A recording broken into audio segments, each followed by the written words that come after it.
dedicar una xerrada al tema del Teatre Arnau. Però al final s'ha anat sumant gent, és un tema que preocupa, sinó que el que vull és que no acabi caient. M'alegro que avui estigui aquesta sala, que no és molt gran, però que estigui plena. En un principi, la qüestió arquitectònica és un edifici històric i per tant és un edifici que cal recuperar, sigui com sigui. És l'últim teatre de barraca que queda a Barcelona i per tant, encara que només sigui per això, ja val la pena l'esforç. Evidentment, hi havia d'haver continuïtat pel que fa a la qüestió escènica, però es va proposar que una part del teatre es dediqués a centre de documentació, tant de la història de l'espectacle en el paral·lel com de la història del moviment obrer en el paral·lel i aquí a Barcelona. Gràcies per haver-me convidat. Enhorabona per aquesta capacitat de lluita que tu i un conjunt de gent que té vinculada al paral·lel, al Poble Sec, a Sant Antoni, esteu portant a terme per reivindicar la memòria. Això sona sempre com un cert estereotip, reivindicar la memòria. Si es reivindica la memòria és per mirar el futur, no per mirar el passat, perquè evidentment no hi ha possible futur si no hi ha un arrelament en el passat. Això està claríssim. Per tant, qualsevol tipus de mirada en el passat ha de pressuposar, jo suposo que està en l'ànim de tots vosaltres, ha de pressuposar un projecte de futur. No cap mena de nostàlgia per una època passada, qualsevol època passada fos mejor mentida. Per tant, qualsevol cosa que es vagi en aquest sentit afinant com a proposta ha de tenir, penso, aquesta mirada posada en el futur. Que malauradament avui les mirades estan totes ni en el passat ni en el... Hi ha un passat carregat de nostàlgia, hi ha un present que ens absorbeix, el món del consum, el món de la política, el món dels mitjans de comunicació que ens bombardegen constantment. Hi ha una societat que només està encallada en el present, que és el bombardeig tan gran que projectes de futur no n'apareixen cap. Ni en el món de la cultura, ni en el món de la política, ni en el món de les idees, ni en el món dels grans moviments que podies intuir. Bé, per tant, això és un fet. El fet seria que sí, que cal mirar el futur en qualsevol decisió que es prengui al respecte. Sí que és veritat, quan parlaves del museu, que hi havia el Museu de les Arts Escèniques, depenent de l'Institut del Teatre, que aquest museu estava instal·lat en l'actual Palau Güell, molts de vosaltres el recordareu. El Palau Güell era la seu del Museu de les Arts Escèniques de Barcelona. Museu que tenia precedents ja. Aquest museu havia estat a l'antic Palau de Belles Arts, davant del Palau de la Ciutadella, davant del Palau dels Tres Dragons, allà hi havia el Palau de Belles Arts, i allà hi teníem un petit àmbit, treballat molt per l'Adrià Gual, dedicat a fons museístics. Bé, després hi van haver tota una sèrie de moviments, de gent, d'arreu, de la cultura no només catalana, sinó de la cultura de l'estat espanyol en general, que van anar alimentant el fons museístic. De tal manera que en aquests moments el fons museístic, que està molt ben ordenat en els subterranis de l'actual institut, però que no com a museu, jo crec que podríem dir que des del punt de vista de teatre peninsular, no cal dir teatre català, de teatre peninsular és el millor que hi pugui haver. I entre els 4 o 5 que hi puguin haver a Europa. Perquè dic això, coneixement de causa, perquè els he visitat, i són alguns d'ells uns equipaments que tenen, evidentment, o utilitzen tota la tecnologia moderna, no tenen res de nostàlgia i de cartells penjats i de figurins i de vestits, que els tenen alguns, perquè la cosa fetitxista en un museu sempre ha d'existir, però en qualsevol cas són uns museus que tenen un aspecte lúdic, cues d'escolars hi van, a través d'aquells recorreguts saben el que és el joc del teatre, i per altra part poden resseguir d'una manera també absolutament divertida quina és la història del propi teatre del país on estan. Em sembla que has fet alguna al·lusió al Joan Brossa. Jo citaria, li subratllaria aquesta al·lusió que has fet, perquè era un gran amic, el Joan. Com sabeu, el Joan Brossa és l'element que representa la darrera de les grans avantguardes d'aquest país, juntament amb el Tàpies, tota aquella generació del 10 al 7. Aquest home, el Joan, i ara m'ho recordaves fa molt poc, el Joan era un gran enamorat del món del paral·lel, del món dels musicols del paral·lel, del món de les atraccions Apolo, de les quals em sembla que tu has aconseguit salvar algunes coses. Per tant, vol dir que aquesta era una generació, seria un exemple, Joan Brossa era una generació que tenia molt clar el significat que tenia la cultura popular. I per tant era rellegida des de la perspectiva d'una mirada d'avantguarda. Però la cultura popular era realment un dels eixos principals de qualsevol mirada que volguéssim fer en el futur. No és perquè sí que hi ha un desconeixement del ciutadà mitjà sobre el fenomen del paral·lel, i específicament sobre el fenomen del paral·lel des del naixement de la via finals del segle XIX fins al 1939, quan realment es pot parlar d'un fenomen singular a nivell internacional. No és perquè sí. És perquè jo crec, i crec que estic en vies de poder demostrar acadèmicament, que hi ha hagut per part de la cultura d'elit catalana un oblit, un menyspreu gairebé sistemàtic a totes aquelles manifestacions de cultura popular catalana, però específicament escènica. Penseu que és bastant impensable que un ciutadà francès no tingui ben col·locat en el seu imaginari elements de la seva cultura popular escènica, com nosaltres sí que no els tenim col·locats. O sigui, un francès mig és impossible pràcticament que no sàpiga qui és Maurice Chevalier. En canvi, un ciutadà de Barcelona, amb una cultura, si voleu, fins i tot d'estudis superiors, difícilment et sabrà contestar qui era Joaquim Montero. Després de l'exposició, afortunadament, menys. Però, o Josep Amic Ibert a Mitxatis. Qui era Mitxatis? Qui era Montero? Qui era la Goya, la Goyita? Qui era la Pilar Alonso? Qui era tota aquesta gent?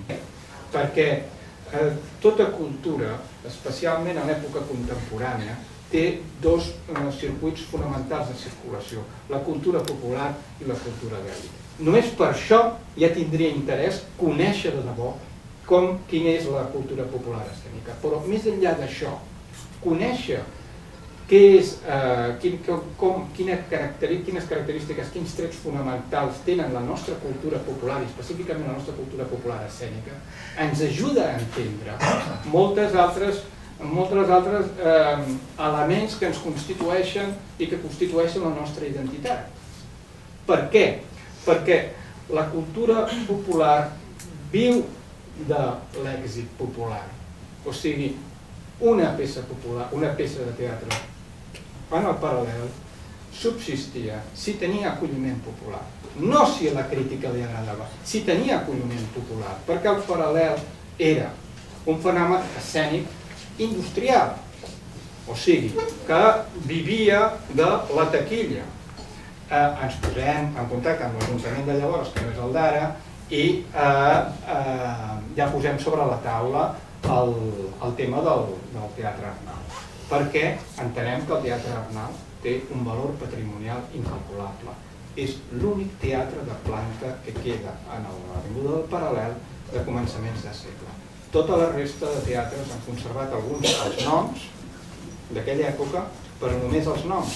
De facto són teatres de nova planta. L'Arnau és l'únic teatre que arquitectònicament respira l'atmosfera de començaments de segle. Per tant, ja només per això, en qualsevol país civilitzat, seria objecte de conservació i de preservació. Bé, en el moment d'inaugurar l'exposició, més del 60% de la documentació penjada a les parets provenia del fons de l'Institut del Teatre.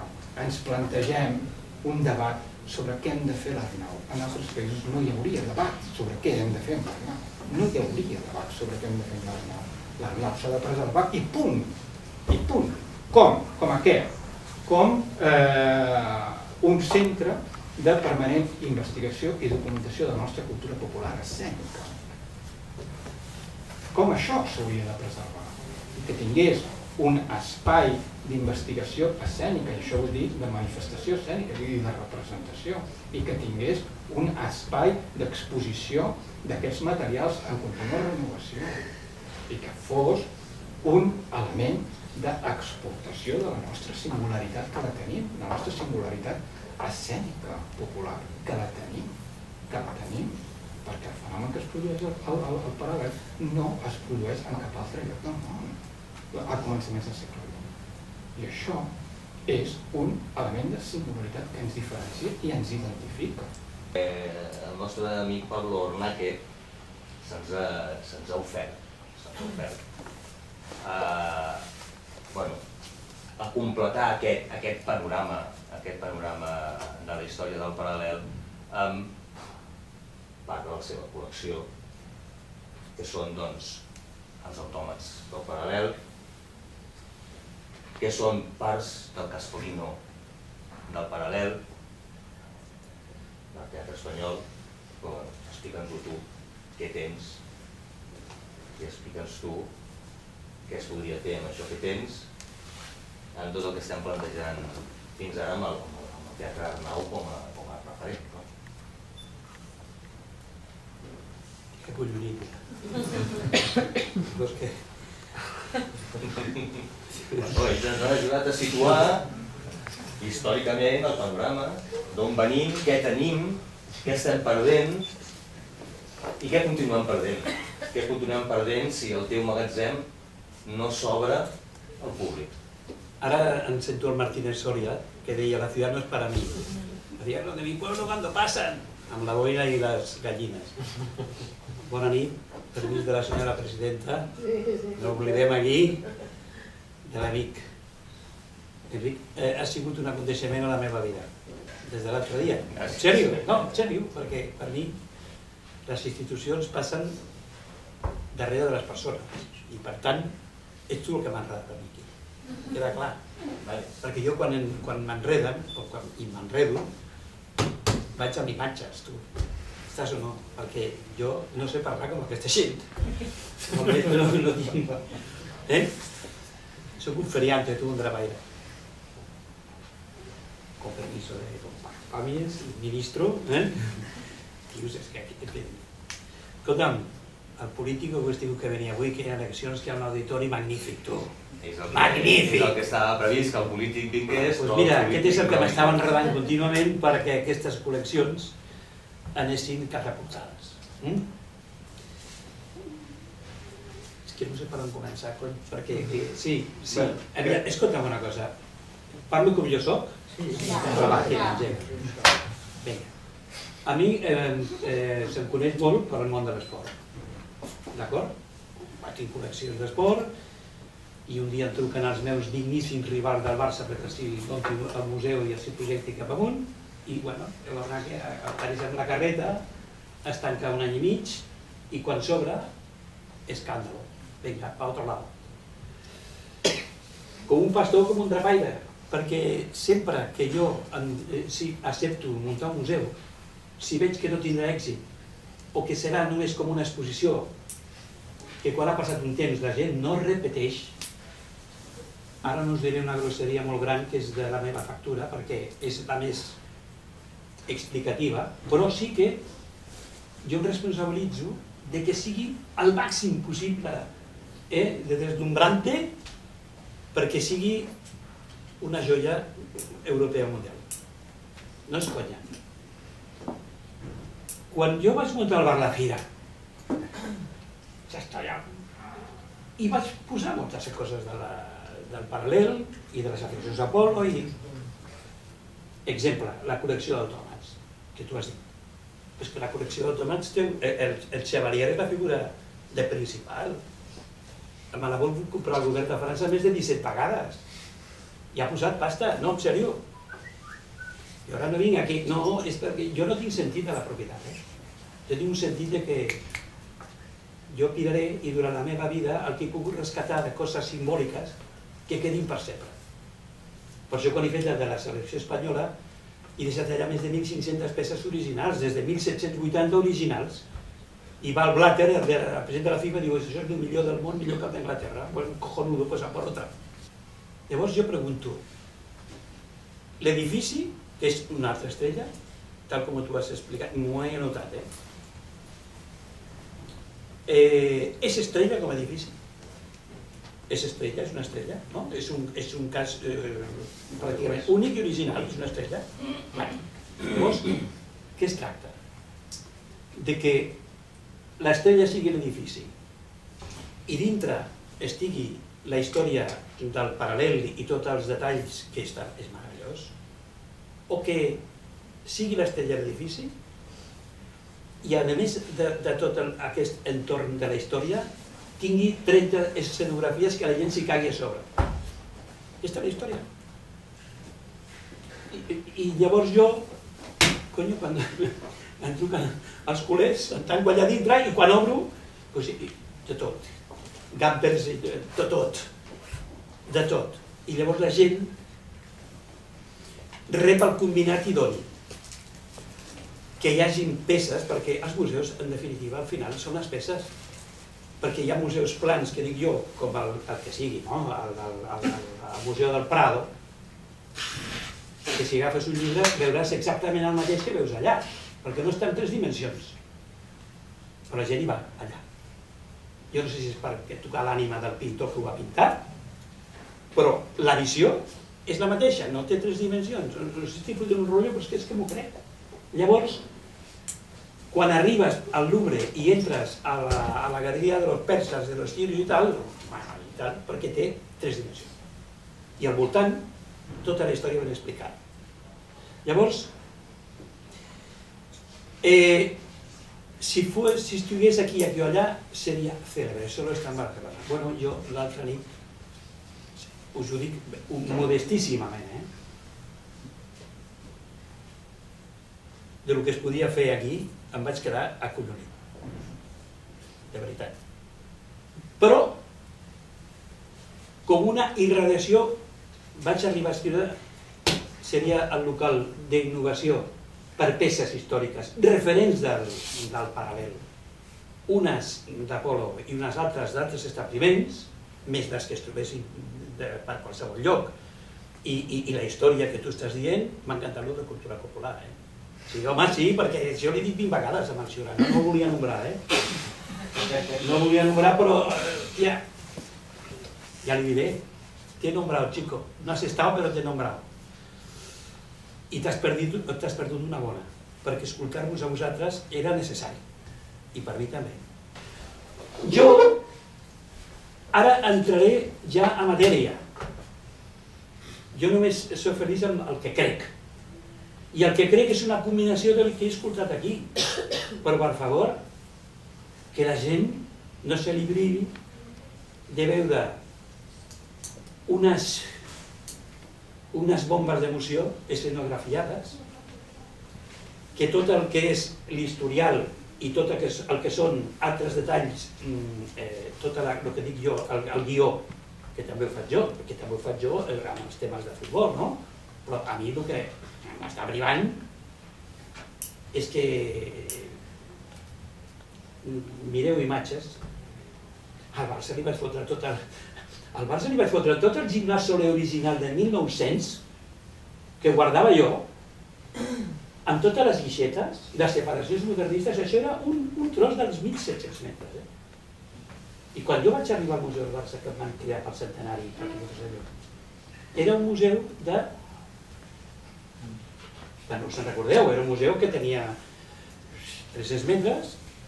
Quan he dit que veia tot, de les atraccions que Aspolino, com es diu, el carrusel principal, que està tot adornat de cenefes de fusta tallada modernistes i la guixeta central, això està dormint al meu magatzem. Llavors jo tinc que fotre l'autòmata, que així si tingués una pantalla, mira aquest, i no els ensenyo mai. Però és que jo això li dec a aquest home. Perquè em va dir, torna què? I jo vaig dir, escolta'm, aquest autòmat que entra, que jo li dic al director, collonut, de pego. Com veien, o com veig? Veig la necessitat de la participació. Qualsevol procés que hi hagi en l'Arnau ha d'haver participació veïnal, consell rector, coparticipació. Possibilitats té enormes, no solament el teatre, hem de pensar també en la plaça Raquel Meller, amb arbres. Abans hi havia un senyor que recordava, hi ha un espai fabulós pels nanos, per la gent gran, tenim un potencial. Vull dir, algú deia, és que no es veu a l'Arnau. No, ja es veurà, perquè organitzarem coses a Raquel Meller. Nosaltres avui tenia ganes que vingués el senyor Ciurana perquè hem demanat permís per fer activitats a Raquel Meller, i hi havia una idea de reproduir fotos, no sé si es tornarà a fer la festa del Paral·lel, però crec que seria una bona oportunitat i evidentment com un centre, com un espai per a companyies de teatre, etc., com un aparador per presentar-s'hi. Jo crec en la cogestió i crec que tot ciutadà som socis i som accionistes de la ciutat. Jo crec que la cogestió, crec en la democràcia, i jo crec que tota idea que arribi, aquí han arribat idees boníssimes, a més amb uns currículums, en fi, espectaculars, vull dir que jo crec que els amics periodistes que han vingut prendran nota, però qualsevol que tingui idees, evidentment es pot llançar. Algú pot tenir un carpesano, com és el meu cas, de materials que han anat recollint, altres poden tenir meravelles i, la història la fem tots, homes i dones, vull dir, tots hem de participar de la història. Allà Raquel Meller també seria un punt fenomenal de la història, de l'explicació, però al carrer, trepitjant al carrer. El que volíem entre tots plegats és que veiéssiu que la recuperació del Teatre Arnau no és una qüestió romàntica, sinó que hem volgut que veiéssiu quin món hi ha al voltant de l'Arnau com a element emblemàtic que representa tant la història del Paral·lel, l'antiga, la història més moderna que hem conegut nosaltres del Paral·lel, la projecció que tot això pot tenir, com ens explicava Herman Bonin, mirant sempre cap endavant.